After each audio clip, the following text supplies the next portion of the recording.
Slap on some neon lycra, load up the VHS player, and have as much Coke as you like, because we are going back to the 80s, baby! Or Pepsi, you know, if you don't have any Coke. Back when WWE were going through a national expansion powered by Hulkamania and Coke, the other kind, the quality of the matches might have been secondary to the pomp and circumstance, but you could still find bangers from time to time. Don't believe me? Watch this. I'm Adam Pacitti from Cultaholic Wrestling, and these are the 10 best WWE matches of the 1980s. Join us.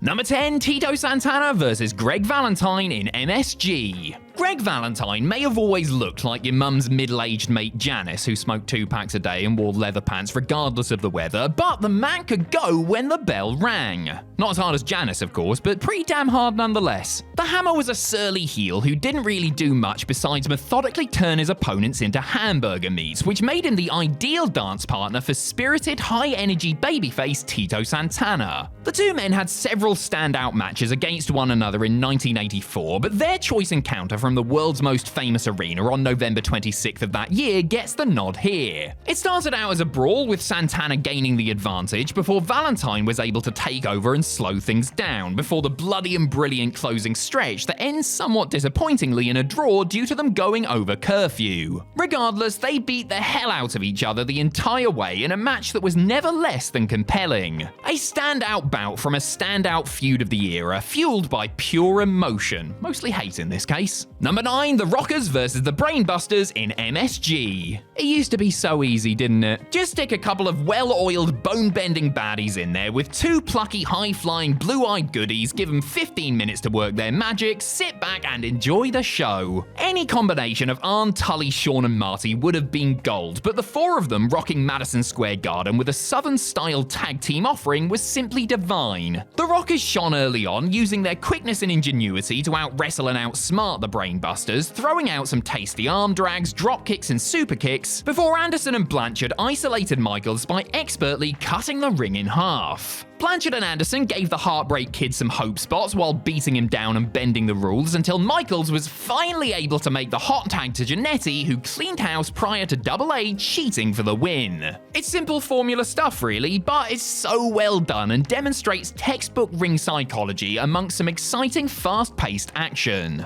Number 8, Randy Savage vs. Bret Hart on Saturday night's main event. After the Hart Foundation conspired with the Honky Tonk Man to beat down Randy Savage on the 12th installment of Saturday night's main event, the Macho Man received an opportunity to gain a measure of revenge by taking on Bret Hart in a singles outing on the show's 13th edition. Savage, never one you could accuse of having an even temper at the best of times, was out for blood against the excellence of execution, with the two men opting to brawl rather than trade holds until Bret used a well-placed shot from Jimmy Hart's megaphone to momentarily take over. From there, Randy managed to kick out of a pile driver before injuring his leg after taking a big backdrop over the top rope to the floor. Like a pink and black shark who smelled chum in the water, Hart zoned in on it as Savage scrapped to survive, which he did just long enough to reverse a scoop slam into an inside cradle for the win. One of only 2 televised singles matches between 2 of the absolute GOATs, this is truly one to savor. Number 7, Sgt Slaughter vs. Pat Patterson in MSG. Any WWE fan who only knows Sgt Slaughter as that old bloke in camo who occasionally showed up to put a young talent over, or only ever saw Pat Patterson during his stooge phase, really ought to do themselves a favor and check out their street fight from MSG in May of '81. After several scrappy brawls had ended without a decisive winner, the two men were pitted against one another in WWE's spiritual home in a match where there would be no referee. They would simply have to battle it out until one man could battle no more, and what a battle it was. If you're after finesse, then you are looking in the wrong place, because Pat and Sarge just beat the tar out of each other with punches, kicks, chokes, and even their own clothing, with Slaughter using his belt and Patterson using his cowboy boot to inflict further damage. It was a high-drama situation and a suitably bloody blow-off that ended when Sarge's manager, the Grand Wizard, threw in the towel for his charge as the crowd went absolutely banana. Number 6, David Schultz and Roddy Piper versus Andre the Giant and Jimmy Snuka in MSG. The 1980s were a decade of big personalities in WWE, and they didn't get much bigger than Andre the Giant and Roddy Piper. Bringing back up in the form of Dr. D and the Superfly inside a molten MSG, Hot Rod and the Eighth Wonder of the World tore the house down in a tag match in March of '84. The basic story of the match was Piper being scared to be in there with Andre, and who can blame him, opting instead to let Schultz take his lumps before they conspired to bust the Giant open, which got him stretchered out and left Snuka at a 2-on-1 disadvantage. The Garden came unglued when Snuka ran wild on the heels until he too was immobilized and attempted to make his own comeback before Andre, sporting a big bloody bandage, thundered back out and unleashed pure hell. If there is a criticism here, it's that it finishes with an ostensible count-out win for the babyfaces, only for it to be revealed that Piper and Schultz actually won via disqualification as Andre wasn't legal during his rampage. However, that's just the way things were done back then, and it doesn't take anything away from the sports entertainment spectacle that preceded it. Number 5, the Glamour Girls versus the Jumping Bomb Angels in MSG. Before Stephanie McMahon single-handedly saved women's wrestling in WWE, it was rare to find a genuinely great match between the promotion's fighting females, who usually weren't afforded the opportunity to even try. And in an era dominated by the fabulous Moolah and not exactly renowned for work rate, two cutting-edge tag teams pulled out a banger that the likes of the Hart Foundation and the British Bulldogs would have been proud of. The Glamour Girls and Japan's Jumping Bomb Angels had been working around the country for several months and were ready to show the Garden just what they were capable of. The foursome didn't get much of a reaction coming out, but quickly won MSG over with their energy and effort, working a very exciting match that featured moves and sequences not really done by women in the US at that time.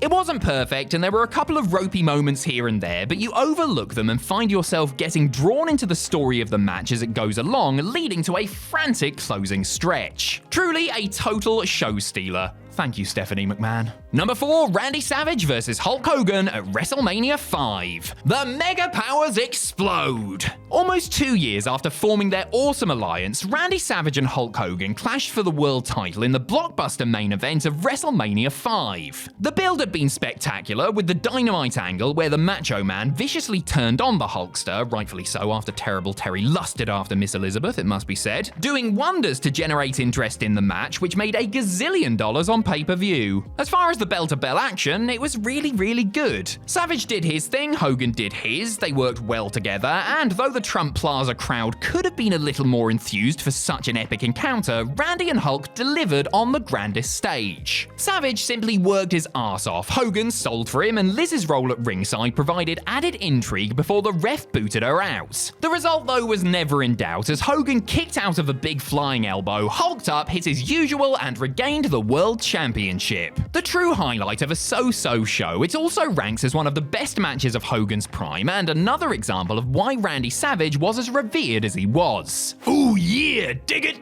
Number 3, Bret Hart versus Mr. Perfect in the Maple Leaf Gardens. Bret Hart and Mr. Perfect are quite rightly praised for producing two of WWE's best matches of the 90s at SummerSlam 91 and the 93 King of the Ring. But what some fans may not know is that they gave everyone a taste of what was to come with an absolute clinic in '89. They actually had several clinics around this time, including one in MSG a day after this, but this is the one we've gone for. Amazingly, this was only the two workhorses' second ever one-on-one meeting, with their first one coming the night before. Demonstrating enviable instant chemistry, Hennig and the Hitman pieced together an intriguing bout that resembled the proverbial game of human chess. The two men trading counters and the advantage as Perfect bumped all over Toronto for his opponent, who ably proved that he had what it took to be a standout single star. Going to a 20-minute time limit draw, Bret and Kurt left people wanting to see more. Perfect, ever the heel, denied Hart's request for 5 more minutes and took a pasting after attempting a sneak attack, but thankfully we would see a lot more from this pair over the next few years. A true hidden gem that was excellently, nay, perfectly executed.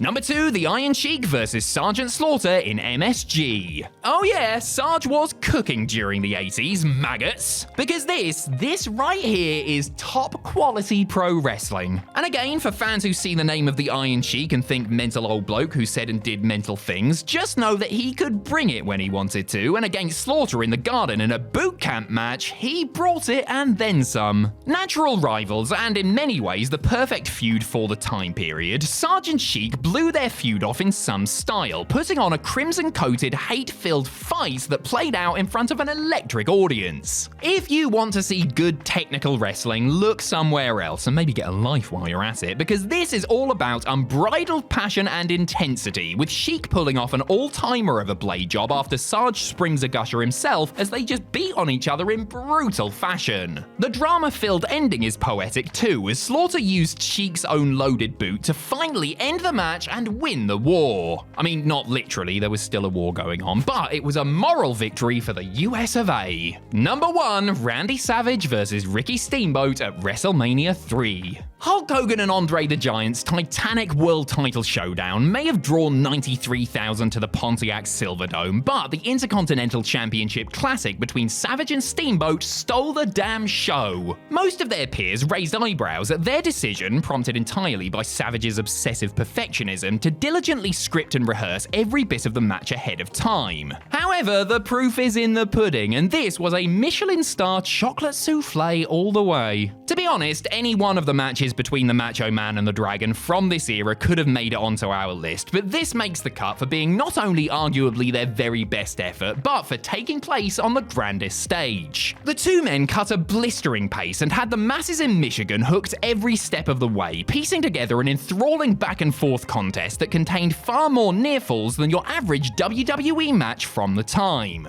It ended the right way too, with Steamboat countering a slam into an inside cradle to win his one and only IC strap. It's a match that is still cited today, still holds up, and in many ways set the standard for what was to come in later years. Even if neither of them slammed an 800-pound giant in front of 150,000 people. Brother!